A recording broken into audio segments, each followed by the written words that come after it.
প্রধান উপদেষ্টার বিশেষ সহকারী ও শিক্ষা মন্ত্রণালয়ের দায়িত্বে থাকা অধ্যাপক এম আমিনুল ইসলাম পদত্যাগ করেছেন।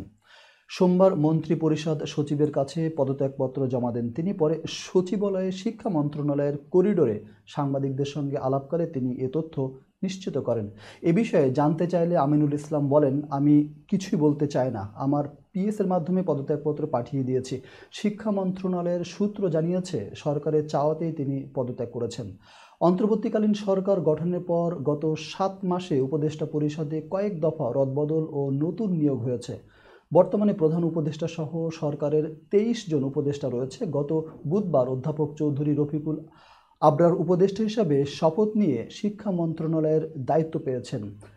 এতদিন শিক্ষা ও পরিকল্পনা মন্ত্রণালয়ের দায়িত্বে থাকা অধ্যাপক ওয়াহিদ উদ্দিন মাহমুদ এখন শুধু পরিকল্পনা মন্ত্রণালয়ের দায়িত্ব পালন করছেন।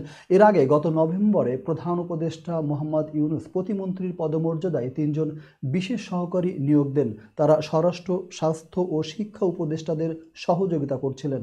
এর মধ্যে শিক্ষা মন্ত্রণালয়ের দায়িত্বে ছিলেন অধ্যাপক এম আমিনুল ইসলাম।